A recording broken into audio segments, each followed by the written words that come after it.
Balanced Health. Hi, I'm Shirley Rose, and this is Joe Costello. You know, if you Google the term healthy lifestyle, get this, you get 11 million links. Google good health, and you get 49 million more. With the overwhelming amount of information available, is it possible to boil living a healthy, balanced life down to a manageable list of key principles? Well, thankfully, the answer is yes. Joe and his team at Kylia have identified what they call the 7 pillars of health. While these pillars are not an exhaustive list of everything you can do, following them is a simple guide which solidly place you on the road to better health. Today, Joe is going to walk us through the 7 pillars, but first, it's time for one of our favorite segments, and that is Nutrition in the News. Joe?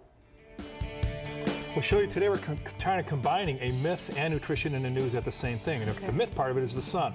Moderate sun exposure offers more health benefits than risks, particularly for people who are deficient in vitamin D or who live in colder northern latitudes. This is according to U.S. and Norwegian researchers. They found that people in northern latitudes produce significantly less vitamin D than people nearer to the equator. Specifically, they found Australians produce 3.4 times more vitamin D than people in the U.S. and almost 5 times more vitamin D than Scandinavians. Meanwhile, rates of major cancers such as colon, lung, breast, and prostate increased from north to south, while survival rates decreased from north to south.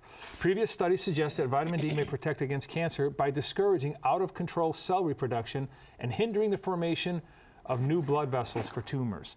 That is just amazing. We've heard so much about vitamin D. Actually, on several of our shows, we've been talking about vitamin D. Is this really getting to be common knowledge how valuable it is for us? It's becoming commonplace knowledge, Shirley, and here really, today was about vitamin D, but it was really just as more about the sun. And you saw the references there to the equator or living in more northern latitudes. God help us here in Chicago. We never see the sun. We have our challenges here. One of the things you'll find also, and the study was mostly about cancer, but multiple sclerosis is virtually non-existent and unheard of the closer you get to the equator. You're kidding. No. And multiple sclerosis now, we've mentioned vitamin D levels before in a previous show. And there's a test called hydroxy-25 that you can take to give your vitamin D level, and it should be in the high 40s. People with MS, it's in the low to mid 20s. Wow. So they have half of what they need. They have half of what they need. So it's huge.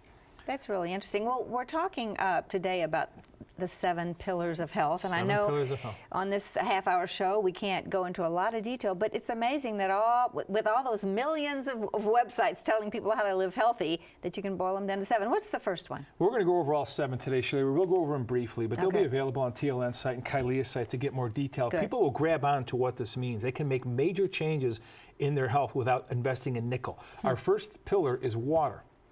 Now, people look at water and say, yeah, I know I need to drink it, you know, but there's so many things that they drink instead of it, like soda or coffee or tons of fruit juices. Surely water is something that if you just start your day, the first thing you do is put, 10 to 14 ounces of water in your empty intestines every day. That alone, pillar number 1, water, that alone will make a major difference in your health. It'll make a major difference in your elimination, which we're going to talk about as one of the pillars of health later. But that's just one component of water. Well, that's interesting, and it's kind of controversial about how much we need. I think the rule is you need more than what we drink. Nobody drinks enough. But how much do we need? Well, I think a lot of the quote-unquote alternative health pundits have gone too far the other way with that. A lot of them recommend, so if you weigh 200 pounds, they recommend 100 ounces. So it's a half an ounce of water per pound that you weigh. Use common sense. If you work out hard, like on the days when I work out 5 or 6 days a week. When I work out hard and I weigh about 215 pounds, I will take in at least 100, 110 ounces on those days. On the days when I'm not working out and I'm not losing all those fluids, I'll probably keep my water to 60, 70 ounces a day. Be careful not to overdrink too much. If you do go on a rampage, start drinking tons of water, make sure you take extra potassium and magnesium because you can flush the electrolytes right out of your body. And you collapse. And you can collapse. Wow. And so reverse osmosis is the type of filtration we recommend. Good. Yeah, and that's very important because it's hard to get good water these days. Now, you said in the morning is a great time to drink it. Are there times when you shouldn't drink water? I wouldn't drink it right after eating, or if you can, I wouldn't drink it with a meal because it washes away digestive enzymes. Really? Yep. Oh, so I used to hear don't drink it because you don't chew your food well. So that's a myth too, right? Yes, it is. Pillar number now, two. Pillar number 2 is sleep, and that's obviously something we all need. How much do we need? Sure, we need about 8 hours a night, but that's common knowledge. Recently, I saw something on 60 Minutes. They are spending some big money, our government is, on sleep and how important it is to health. Listen to this. I think this is amazing.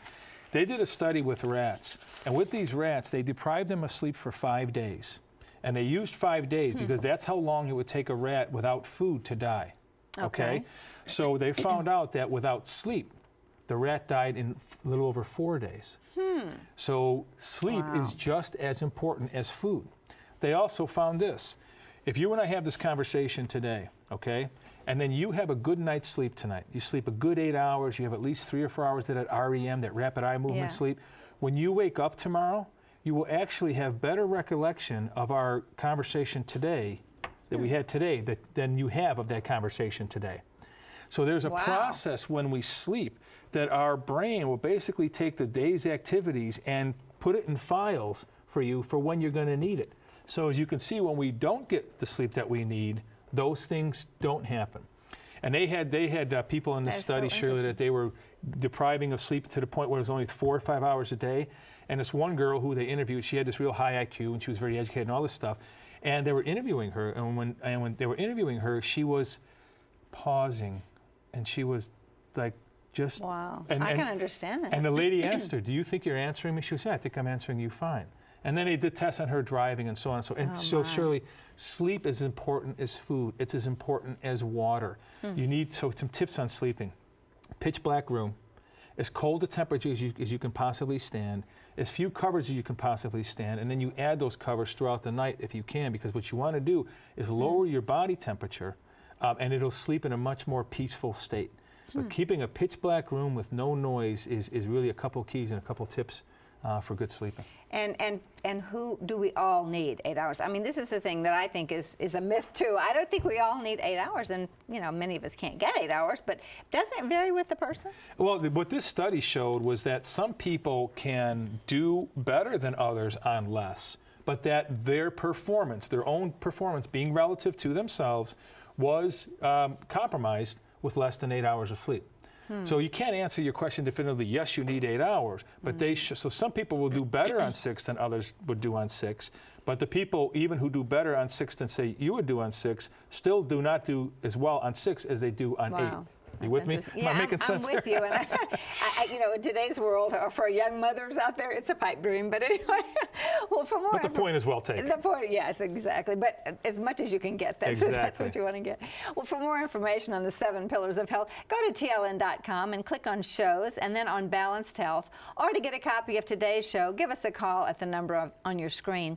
And after the break, I'll show you one of my favorite recipes, buffalo stew. So stay tuned for some good down-home cooking. Joe's actually going to let me cook this time. All right. We'll be right back.